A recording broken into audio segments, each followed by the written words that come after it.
Hello everyone. இன்னைக்கு நம்ம beautician கோர்ஸ்ல எதை பத்தி பார்க்க போறோம் அப்படினு பாத்தீங்கன்னா சன்ஸ்கிரீன் பார்ட் 2 தான் பார்க்க போறோம். பார்ட் 1 வந்து பார்க்காதவங்க பார்த்துட்டு வாங்க. அதோட கண்டினியூஷன் நான் இது. அது பார்த்துட்டு வந்தீங்கன்னா தான் இந்த கிளாஸ் உங்களுக்கு நல்லா புரியும். இப்போ வாங்க கிளாஸ்க்குள்ள போலாம். சன்ஸ்கிரீன் பார்ட் 2ல நம்ம சன்ஸ்கிரீனோட டைப்ஸ் தான் பார்க்க போறோம். சன்ஸ்கிரீன் மொத்தம் 3 டைப்ஸ் இருக்கு. ஒன்னு மினரல் சன்ஸ்கிரீன், இன்னொன்னு கெமிக்கல், தேர்ட் வந்து ஹைபிரிட் சன்ஸ்கிரீன். மினரல் சன்ஸ்கிரீன் அப்படின்னா அதை வந்து நம்ம பிசிக்கல் சன்ஸ்கிரீன் அப்படின்னு சொல்லுவோம். இப்போ வந்து மினரல் சன்ஸ்கிரீன் அப்படின்னா என்னன்னு பார்க்கலாம். மினரல் சன்ஸ்கிரீன் வந்து நம்ம மினரல் சன்ஸ்கிரீன் போட்டோம் அப்படின்னா அது வந்து யூவி ரேஸ் நம்ம ஸ்கின்னுக்குள்ள டீப்பா போகாம பார்த்துக்கிறதுக்கு வந்து அது உதவும். நெக்ஸ்ட் வந்து இதில் என்னென்ன மாதிரி இன்க்ரீடியன்ட்ஸ் இருக்கோ அதை நம்ம எப்படி கண்டுபிடிக்கலாம் அப்படின்னு பார்த்தீங்கன்னா ஜிங்க் ஆக்சைடு, டைட்டானியம் டை ஆக்சைட்லாம் இருந்துச்சு அப்படின்னா அது வந்து மினரல் சன்ஸ்கிரீன். தேர்ட் வந்து இது யாருக்கெல்லாம் நல்லா யூஸ் ஆகும் அப்படின்னு பார்த்தீங்கன்னா சென்சிட்டிவ் ஸ்கின் யூஸ் பண்ணலாம். அப்புறம் சில்ட்ரன்ஸ், ட்ரை ஸ்கின் இவங்கெல்லாம் வந்து இதை யூஸ் பண்ணிங்கன்னா அவங்க ஸ்கின்னுக்கு ரொம்ப நல்லா இருக்கும். இது வந்து சம்டைம் வந்து எப்படி இருக்குன்னா ஒயிட் காஸ்ட் அடிக்கும், அதாவது ஒரு மாதிரி வெள்ளை பூத்த மாதிரி இருக்கும். இது வந்து போட்ட உடனே நம்ம ஸ்கின்ல வந்து ஒர்க் ஆகும். இது வந்து ரொம்ப நேரம் முன்னாடியே பிஃபோரா போடணும் அப்படின்லாம் கிடையாது.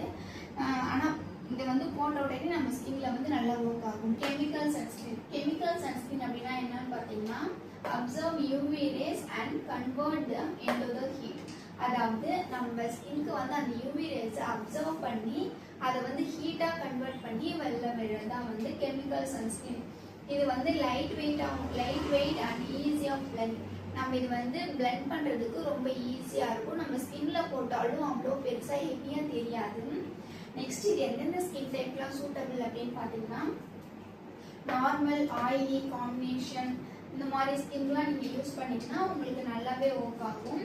நெக்ஸ்ட் இந்த கெமிக்கல் சன்ஸ்கிரீனை வந்து நீங்கள் எப்படி அப்ளை பண்ணணும் அப்படின்னா நீங்கள் வெளியில் போகிறதுக்கு ஒரு 15 to 20 minutes முன்னாடி அப்ளை பண்ணிங்கன்னா அது உங்களுக்கு நல்லா ஒர்க் ஆகும். நெக்ஸ்ட் இதில் என்னென்ன மாதிரி இன்க்ரீடியன்ட்ஸ் இருக்குது அப்படின்னு பார்த்தீங்கன்னா டைனோசோப் எஸ், அதாவது ப்ரோட் ஸ்பெக்ட்ரம். ப்ரோட் ஸ்பெக்ட்ரம் அப்படின்னு என்னன்னு பார்த்தீங்கன்னா யூவிஏ ப்ளஸ் யூவிபி ப்ரொடெக்ஷன். அதாவது ஒரு இன்க்ரீடியன்ட்ஸ் வந்து யூவிஏ மட்டும் ப்ரொடக்ட் பண்ணும், ஒரு இன்க்ரீடியன்ட் யூவிபி மட்டும் ப்ரொடக்ட் பண்ணும். பட் இது ரெண்டுத்தையும் சேர்த்து ப்ரொடக்ட் பண்ணுறது டைனோசோப் எஸ், டைனோசோப் எம், மெக்ஸோரஸ் எக்ஸல். இதெல்லாம் வந்து யூவிஏ யூவிபி ரெண்டுத்தையும் சேர்த்து ப்ரொடக்ட் பண்ணுறது எதுன்னு பார்த்தீங்கன்னா இந்த இன்க்ரீடியன்ட்ஸ்.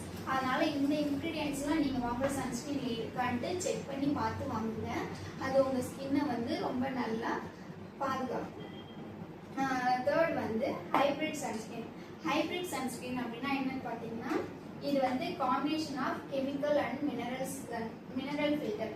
அதாவது இது ரெண்டும் என்ன வேலை செய்தோ, இது ரெண்டும் தனித்தனியாக என்ன வேலை செய்தோ அது ரெண்டுத்தையும் சேர்த்து இந்த ஹைபிரிட் சன்ஸ்கிரீன் நம்மளுக்கு பண்ணும். ஸோ வந்து நீங்கள் வாங்குற சன்ஸ்கிரீன் வந்து ஹைபிரிட் சன்ஸ்கிரீனான்னு பார்த்து வாங்குங்க. அது இன்னுமே உங்களுக்கு ஒரு ப்ரொடக்ஷன் கொடுக்கும். இது வந்து இந்த 2 டைப்ஸும் சேர்த்து என்ன பெனிஃபிட்ஸ் தருதோ அது வந்து இது கொடுக்கும். இது வந்து மோஸ்ட்லி எல்லா ஸ்கின் டைப்புக்குமே சூட் ஆகிறது தான் இந்த ஹைபிரிட் சன்ஸ்கிரீன். இப்போ நீங்கள் வாங்குற சன்ஸ்கிரீன்ல எந்த மாதிரியான இதெல்லாம் இருக்குன்ட்டு பார்த்து உங்கள் ஸ்கின் டைப் எது சூட் ஆகும்ட்டு பார்த்து வாங்கிக்கோங்க. இந்த சன்ஸ்கிரீனும் நீங்கள் எப்படி பார்த்து உங்கள் ஸ்கின் டைப் பார்த்து வாங்கணும் அப்படின்னு பார்த்தீங்கன்னா இது ஆயிலி ஸ்கின்னாக இருந்தீங்கன்னா நீங்கள் ஜெல் டைப் ப்ராடக்ட்டும், ட்ரை ஸ்கின்னாக இருந்தீங்கன்னா க்ரீம் டைப் ப்ராடக்ட்டும் வாங்கினீங்கன்னா உங்கள் ஸ்கின்னுக்கு நல்லா சூட் ஆகும். இந்த மாதிரி உங்கள் ஸ்கின்னுக்கு எந்த மாதிரி சன்ஸ்கிரீன்லாம் சூட் ஆகும்னு பார்த்து வாங்கிக்கோங்க. இந்த டாப்பிக்கில் உங்களுக்கு வேறு ஏதாவது டவுட் இருந்தால் கமெண்ட்ஸில் சொல்லுங்கள்.